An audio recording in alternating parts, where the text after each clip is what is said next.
আসসালামু আলাইকুম viewers, welcome back to my channel. কেমন আছেন আপনারা সবাই? আশা করছি ভালো।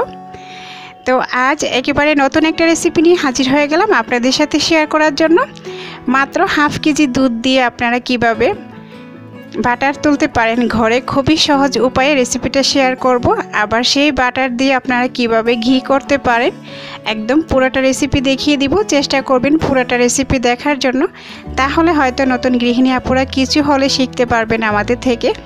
তো আশা করি আমার আজকের রেসিপি ভালো লাগবে। তো কোনো রকমের শর্ট তোলা ঝামেলা ছাড়াই কিভাবে খুবই সহজভাবে দেখানো যায় সেটাই চেষ্টা করব আপনাদের সাথে। তো চলুন, এখানে আমার লাগবে গরুর দুধ হাফ কেজি। একেবারে খাঁটি দুধটা নিতে হবে, কোনো রকমের পানি দেওয়া যাবে না দুধটা জাল করার সময়।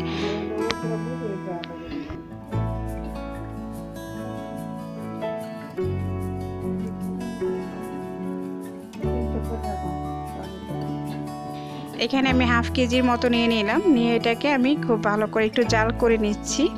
যেভাবে আমরা দুধ জাল দিয়ে খেয়ে থাকি আর কি, সেই অনুযায়ী আপনারা জালটা দিয়ে দিবেন। তারপরে চুলা থেকে নামিয়ে নেবেন, মানে হালকা একটা সর পড়ে যাবে দেখবেন ঠান্ডা হলে।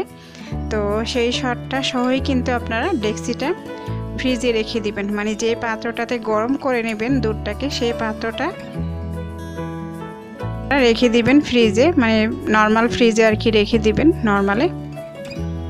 তো আমি এটাকে এখন জাল করে একটু ঠান্ডা করে নিলাম। দেখতে পাচ্ছেন ঠান্ডা করার পরে কিন্তু এখানে সামান্য একটু সর পড়ে গেছে। বেশি সর ফেলানো যাবে না আর কি, এত বেশি জাল দিতে হবে না। এই হালকা পাতলা একটা সর জমে গেছে দেখতে পাচ্ছেন। তো এখন আমি এটাকে নর্মাল ফ্রিজে রেখে দিব প্রায় 3-4 ঘন্টার মতো। তো 3-4 ঘন্টা পরে ফিরে আসলাম আপনাদের মাঝে। চাইলে কেউ রাত্রে জাল দিয়ে সকালবেলা বার করতে পারেন, সমস্যা নেই। তো আমি এখানে দুপুরবেলা মানে ফ্রিজে রেখে দিয়েছি, তারপরে আবার বিকাল 5টার দিকে নামিয়ে নিলাম। তো আমি এখন আপনাদেরকে দেখিয়ে দিব দুধের সরটা কতটুকু মোটা হয়ে গেছে এর মধ্যে, মানে ফ্রিজে রাখার কারণে আর কি ঠান্ডা পেয়ে দুধের সরটা একটু মোটা হয়ে গেছে। এখন আমি দুধের সরটাকে নাড়াচাড়া দিয়ে ভেঙে নিলাম।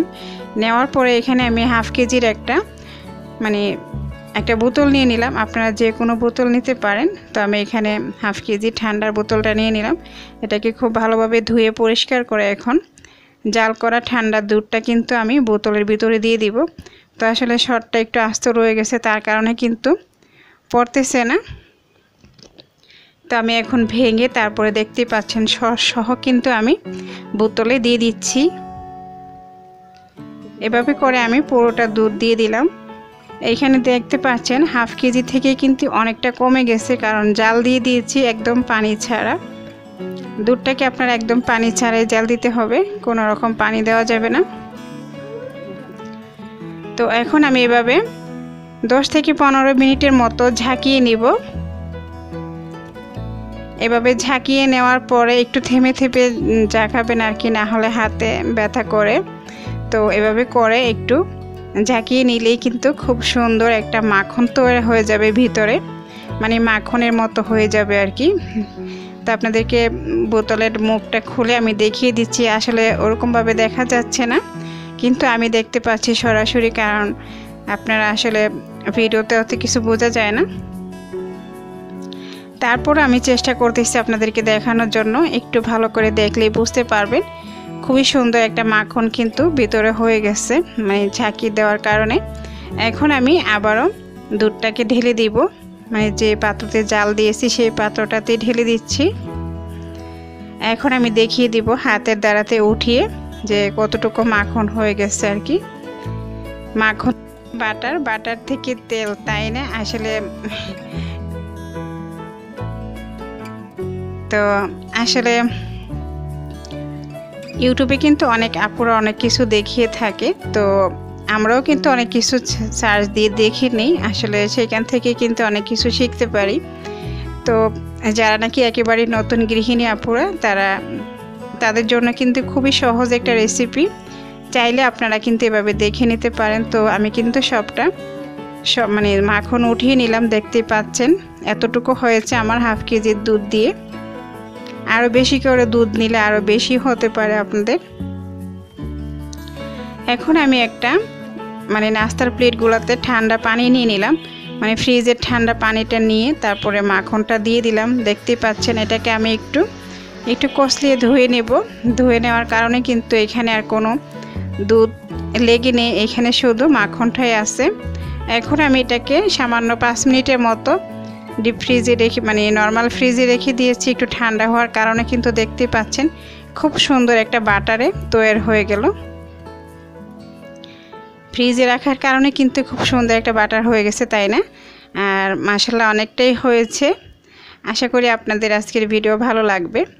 তো আমি আপনাদেরকে কেটে দেখিয়ে দিলাম। ভিডিও ভালো লাগলে অবশ্যই লাইক শেয়ার দিতে ভুলবেন না প্লিজ। আর চেষ্টা করবেন পুরোটা ভিডিও দেখার জন্য, তাহলে আসলে আপনারা কিছু শিখতে পারবেন। তো আমি এখন বাটার থেকে ঘি বানিয়ে দেখাবো। সরাসরি চুলায় চলে আসলাম। চুলায় একটা কড়াই বসিয়ে দিলাম, দিয়ে আমি জমানো বাটারটা দিয়ে দিলাম। কড়াইটা গরম হওয়ার পরে দেখতে পাচ্ছেন, তো দুধ যেহেতু কম মানে ঘিও তো কমই হবে, তাই না? দুধ বেশি করে নিলে তাহলে কিন্তু আরও বেশি আপনারা ঘি কিংবা বাটারটা পেতে পারেন। তো আপনাদের শুধু জাস্ট দেখানোর জন্য, বোঝানোর জন্য কিন্তু আমরা আসলে এই ভিডিওটা বানিয়েছি। আশা করি আপনাদের ভালো লাগবে কিংবা কিছু শিখতেও পারবেন। তো সবাই ভালো থাকবেন। আবারও নতুন কিছু নিয়ে হাজির হয়ে যাব আমার আপুদের ভাইয়াদের সাথে শেয়ার করার জন্য। আর ভিডিও ভালো লাগলে লাইক শেয়ার দিতে ভুলবেন না প্লিজ প্লিজ। যে আপুরা ভাইয়ারা আমার চ্যানেলে এখনও নতুন, আমার চ্যানেলটা সাবস্ক্রাইব করে নেবেন প্লিজ।